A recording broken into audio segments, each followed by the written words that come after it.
release the slaves. Moses went to the palace one last time. Your God has killed my son and all the firstborns in Egypt. What kind of a God is this? You brought this on yourself, Ramos. You have been warned so many times. So many signs were given to you, but you remained stubborn. You brought all this on your people. Stop this now and send the Israelites to their freedom. Get out of my palace, Moses, and take your slaves with you. I do not want to see their faces again. Moses quickly summoned them and led them all out of Egypt, but the Pharaoh changed his mind again. Moses had finally freed the people from the Pharaoh. The people were overjoyed that they had finally got their freedom, but their hardships were only beginning. They had to face many, many tough hurdles. A couple of days after Moses had led the Israelites out of Egypt, the Pharaoh changed his mind yet again and set his army after Moses to capture them. When Moses and his people arrived at the Red Sea, they had no idea how to cross the water. Pharaoh's army was fast approaching from behind, and the people were scared. God helped Moses again by dividing the sea and creating a path through it.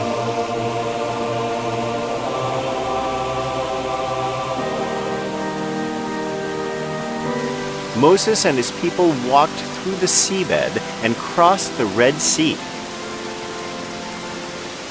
But when Pharaoh and his army tried to cross the sea, the water came crashing upon them and killed all of them. The evil Pharaoh finally got the punishment he deserved. After crossing the Red Sea, Moses continued to lead the people. It was a long journey, and Moses took his people across the desert. The people were losing their patience. They started complaining to Moses. Moses, we have been traveling for so long now. Will we ever reach the promised land? Have faith in God. He has freed you from the Egyptians. Now he will lead you to your promised land. So many people have died along the way, Moses. We were better off in Egypt as slaves of the Pharaoh. At least we could not have died of hunger and fatigue. A lot of children are also sick. We have so many old people who cannot walk with us. Should we watch our children die before our eyes? Is this what you promised? We should not have trusted you. You have led us into death. I am saddened by your lack of trust. I have faith in my Lord.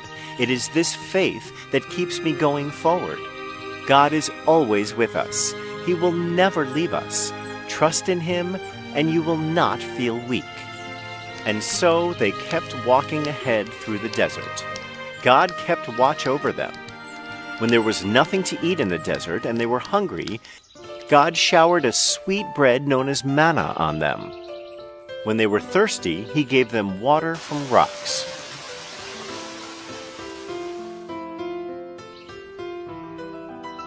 After many months of traveling through the desert, they arrived at the foot of Mount Sinai. This was where God had told Moses to bring the people. They camped at the foot of the mountain and decided to rest for a few days before continuing their journey across the desert. Moses told the people to stay at the bottom of the mountain, and he climbed up the mountain to speak to God. When he reached the mountaintop, God spoke to Moses. God spoke to Moses for 40 days and 40 nights. He finally gave Moses a stone tablet that described the 10 commandments that his people would have to follow for their entire lives. God gave the following commandments to Moses.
Do not forget to like and share. Do not Thank forget you. to like and share.